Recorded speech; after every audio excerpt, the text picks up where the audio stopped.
Welcome back mga kapatid dito sa J. Christian Love TV. For this video mga kapatid is kargaan na naman mga kapatid. So baskiting na naman.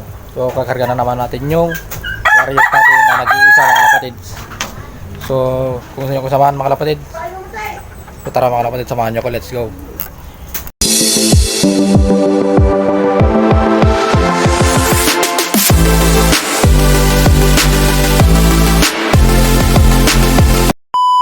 So ayan mga kapatid, bago ang lahat, so nandito yung mga warriors natin sa labas. So pinalabas ko muna dahil naglinis tayo ng glove kanina mga kapatid. So yan, kakarating lang din nila galing sa rondahan. Ayan sila oh. Nasa taas sila ng glove mga kapatid. Yung mga panglaban natin mga kapatid. Ayan sila, nasa taas sila ng glove. 11 birds lahat yan mga kapatid. So nire-ready na natin yung panlaban natin. So nandito sa loob. So hindi ko pinakawalan yung isa nating ibon dahil gawa ng napakakulit, hirap papasukin at kung saan siya pumupunta. Kaya hindi ko na pinakawalan. Ayan o yung ratio natin galing sa tropa natin. At nakuha ko na rin ulit yung pula natin.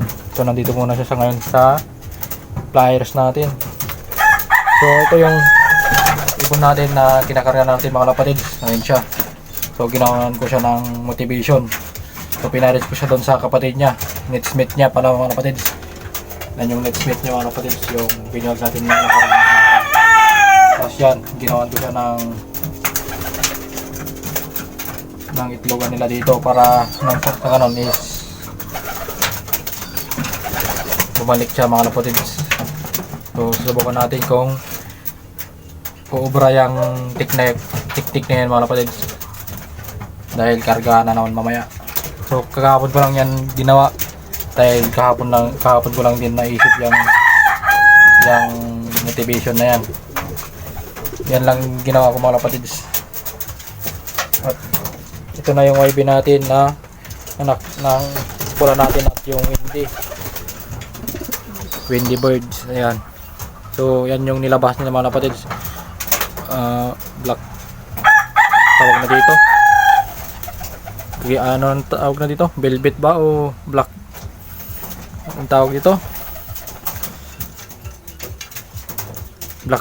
Black checkered o velvet. Kaya nang humusga mga kapatid kung anong kulay niyan. Yan yung anak niya mga kapatid ng ibon natin. Ayan sila, tumatambay na naman sa baba. So punta muna tayo sa labas dahil baka iinom sila sa kanal. Kaya yan, kada nagpapakawala ako mga kapatid. So binabantayan ko mga ibon natin gawa ng malapit lang tayo sa kanal mga kapatid. Baka uminom yung mga ibon natin. Ayos lang silang tumambay sa baba, wag lang silang uminom ng kanal dahil dyan nila nakukuha yung bulati mga kapatid. Ayan yung ito na yung mga susunod nating panlaban sa SDR. Papalapit ng SDR mga kapatid. Hindi ko sure kung August talaga yung labanan ng mga ito o December dahil ilan na lang yung panglaban nating SDR dyan mga kapatid. Dahil yung iba dyan kumbring na yung mga singsing. Pero sure ko na ito yung isa natin nilalaban, yung pure Taiwan natin at yung kapatid niya. Tapos isang itim. Tapos yung pula na yan na lang alam kong lalaban yan eh. Bali 5 na lang yung sure na pang laban sa SDR niya dyan eh. Ito naman yung pula na yan, yung pula na singsing sa PPFF yan. Yung kulay gold naman na ring sa PPC. So ito yung kulay red na ring. So ang alam kong dalawang PPC na lang ilalaban ko dyan eh. Ang alam ko eh isang blue tapos isang itim. Tapos doon naman sa PPC na kulay yellow, 3. Dalawang blue, tapos isang pula. So ayan yung mga ibon natin. So lagi ko silang pinapakawalan para para lumakas-lakas sila mga kapatids. Ayan, yan muna sila.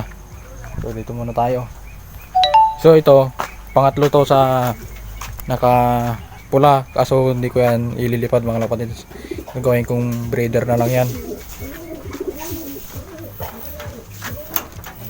Ayan, yung reason na yan. So ipapares natin yan sa mga magaganda nating ibon dito. So yan yung pula natin na matanda. So nabawi ko na sa tropa natin mga kapatids.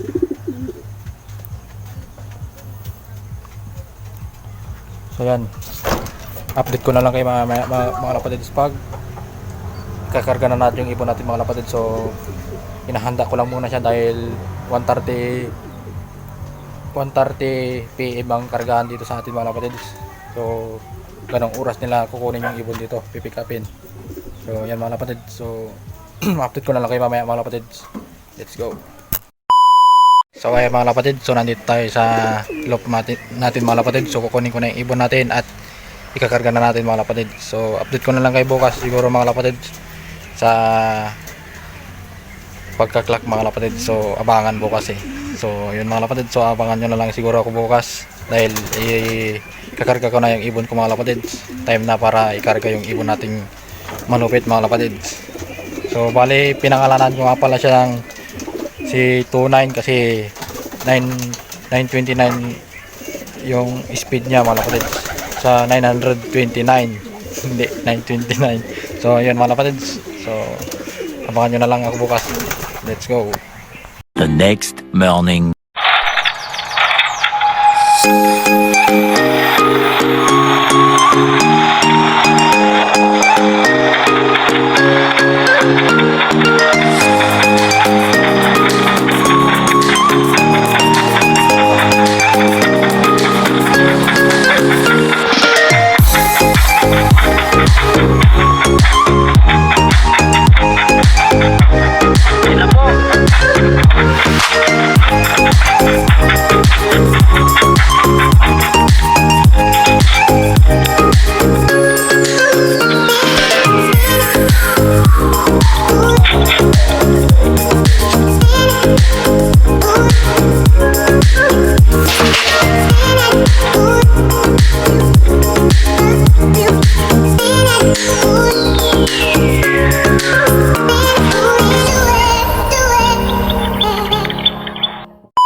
Mga kapatid, so good morning sa inyong lahat. So bali kakagising ko lang. So na-release na ng 6:10 yung ibang mga ibon natin ng umaga. 6:44 AM na mga kapatid. So kayo na pa silang lumilipad mga kapatid. So kakigising lang natin. So abangan na mga kapatid. Good luck sa lahat. So kinargaan natin yung ibon natin ngapon. Muntik pa tayong abutan ng malakas na ulan mga kapatids. So tingin muna tayo sa forecast mga kapatids dahil isa lang yung gamit nating cellphone ngayon, yung pag video at yung pag clock. Kaya mga bibidyohan ko yung pagdating ng ibon, pero yung pagtatanggal ng sticker niya mga kapatids hindi ko na mabibidyohan. So yan mga kapatids, so forecast muna tayo mga kapatids kung anong forecast ng karera natin ngayon mga kapatids. Time check mga kapatids, so 7:47 AM. So yan mga kapatids, so wala pa yung ibon natin. So nakapag-forecast na rin tayo mga kapatids. So yun, so nilipat yung release ng ibon mga kapatids sa San Simon Pampanga. So ang release dapat is sa Apalit pero nilipat na San Simon dahil wala silang mahanap na maganda-gandang release point sa Apalit. So ayan, na-release na yung ibon natin. So abangan na talaga. So ito yung forecast ng ibon natin mga kapatids. Yan. At ito naman yung air distance ng ibon mga kapatid. Sa dito sa ating lock. Ayan. Tamang abang na mga kapatid. At meron na rin mga nakapag-clock sa mga sandaling ito. Ayan yung ibon natin mga kapatid. So nag-iintay na rin sila.